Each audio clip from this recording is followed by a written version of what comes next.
Next to me is the all-new Bentley Continental GT. Originally released in 2004, it has since become an icon representing the ultimate in luxurious grand tours with an exquisite exterior and posh interior. Although the whole new redesign has taken things to an entirely another level. While the last generation Bentley Continental GT was visually striking, the new redesign is unparalleled in terms of its beauty in the segment. We have a gorgeous chrome front grille and headlights with unbelievable levels of details inside of them. They're actually made up of these little diamond patterns that look absolutely fantastic. The body is made predominantly of aluminum, and it's actually formed in this process called superforming, where the aluminum is heated up and then actually formed into shape using pressurized gas. This allows for much more complex shapes and lines, and allows for things like the beautiful lines in the rear haunches.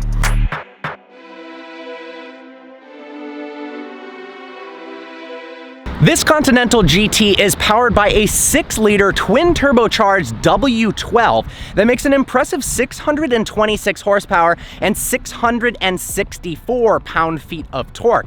Despite the fact that it weighs just a hair under 5,000 pounds, it's still able to sprint from 0 to 60 miles an hour in just 3.5 seconds. That's in part due to the fact that it does have active all-wheel drive, so it's very good off the line, and that it has a super fast 8-speed ZF double clutch transmission. A V8 option for the Bentley Continental GT will be available this fall, and if history repeats itself, that is going to be the option that the majority of buyers choose. It's got 542 horsepower, but it'll save you $25,000 with the base price of $198,000 instead of $223,000 for the W12 variant. I do have to say though, there is something special about driving a car with a 12-cylinder. Some ways to differentiate it from the V8 model: we of course have the signature oval tailpipes in the back, and we also have a really cool little 12 logo on the side of the car to let onlookers know this is in fact the W12.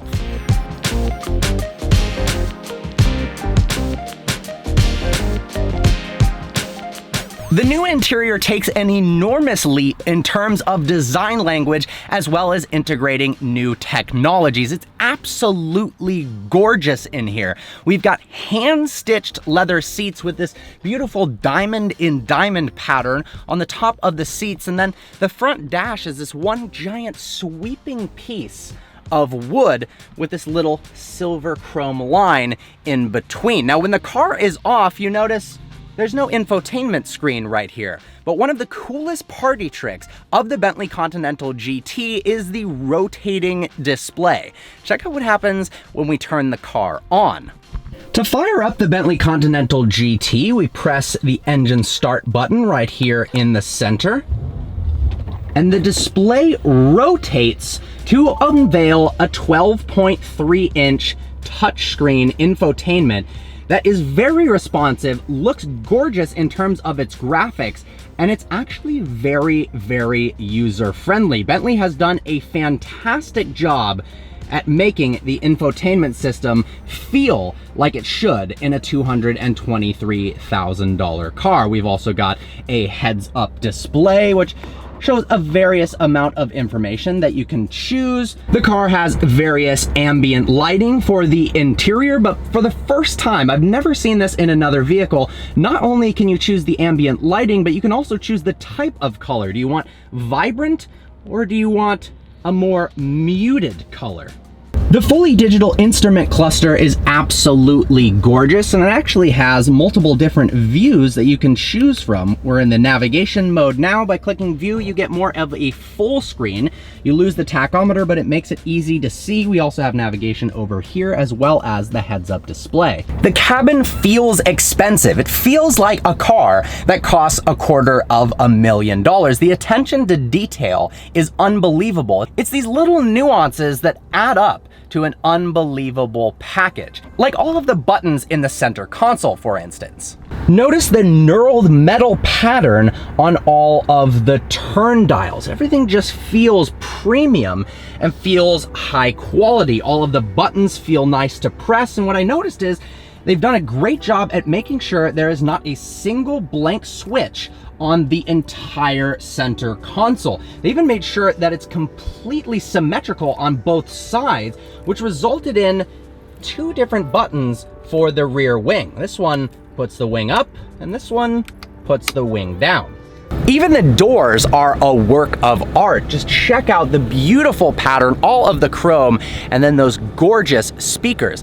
The sills themselves are also beautiful, showing that Bentley is just turning 100 years old. Now let's see if I can fit in the back.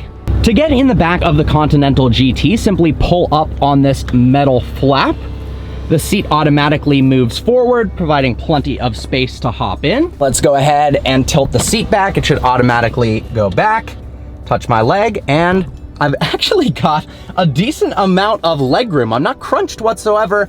My head is definitely against the headliner, but even if you are 5'9" or below, you could definitely fit in the back of the Continental GT. I'm 5'11" and I'm just barely touching the roof.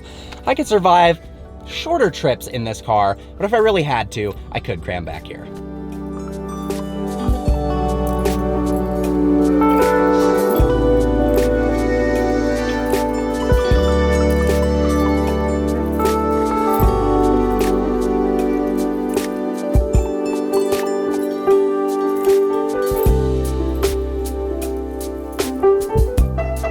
So I showed you guys that the screen rotates, but what I didn't show you is it actually has a third mode. That's right, this is actually a triangular piece that has 3 different faces. One that completely seamlessly integrates into the wood, one that shows you all of the infotainment displays, and another one, when I click the screen button, that gives you an analog setup of gauges that looks absolutely gorgeous. I don't believe that any other car manufacturer has ever done a screen this exquisite, and I have a feeling it's going to be copied in the near future because it is just too dang cool.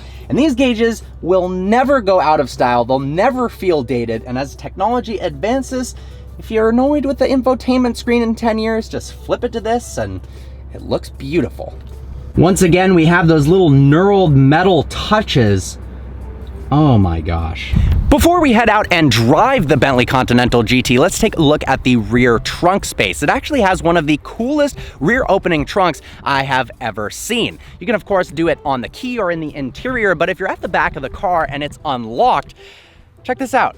You click the B in the Bentley logo, and it opens right up. For such a sleek rear end, there is ample storage space for long weekend trips for 2 people. And I love how gorgeous these rear taillights are. Once again, the little exquisite details like these diamond shapes. One more before we take off. This is the first time I have ever talked about the turning indicators in a car, but these are some of the most spectacular turn stalks I have ever seen. Just look at the knurled metal accents, the chrome.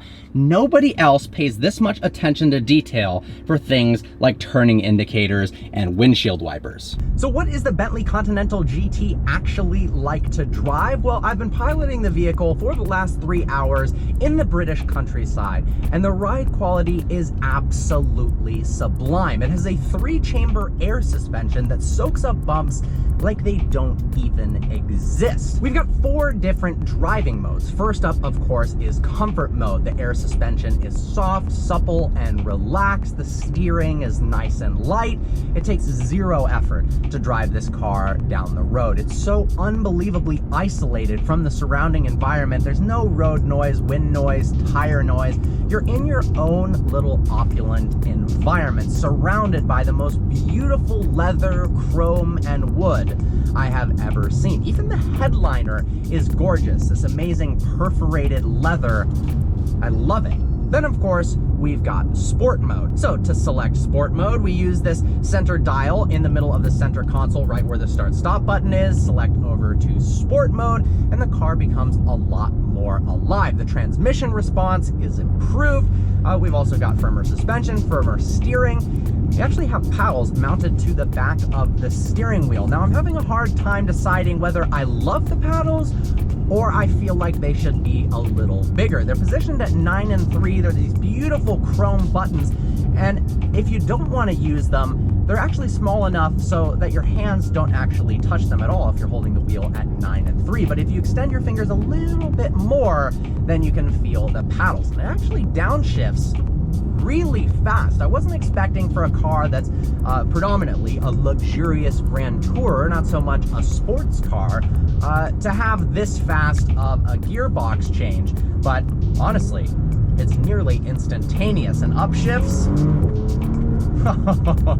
are as well. The W12 makes a fantastic noise. In sport mode, it is much louder, and when you let off the throttle, you hear these little burbles and pops that just make the driving experience more interesting.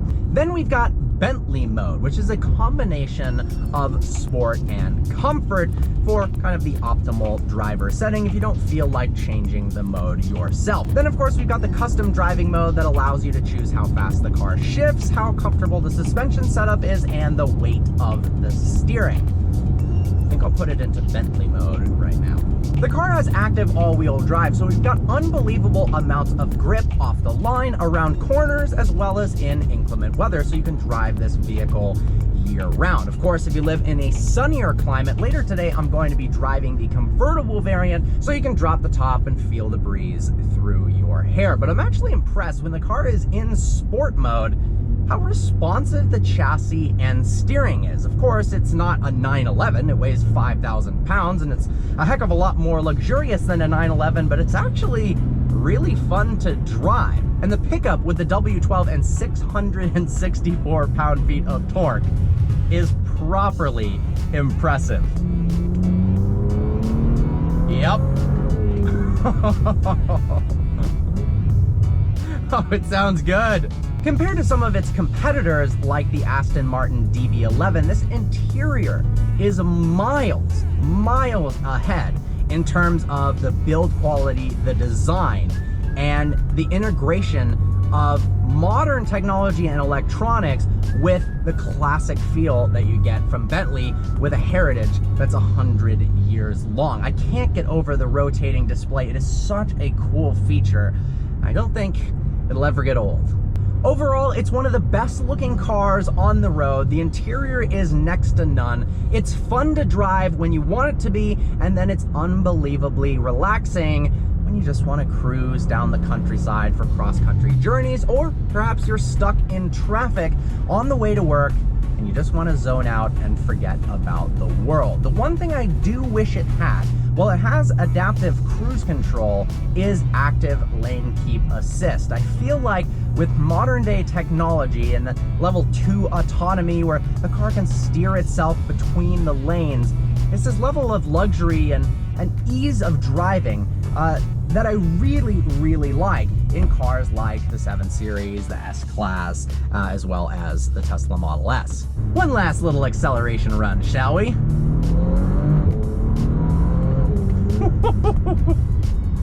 Oh, it surges forwards with so much power, and it's so smooth. Oh my gosh, there's something unbelievable about a 12-cylinder. Well guys, I hope you enjoyed this rather short review of the Bentley Continental GT. We're actually headed to the factory right now to do a little tour and experience the future in terms of a concept vehicle that they're unveiling of Bentley for their 100th year anniversary. If you're not already, please subscribe to the channel, give this video a thumbs up if you enjoyed it, and as always, I look forward to seeing you next video.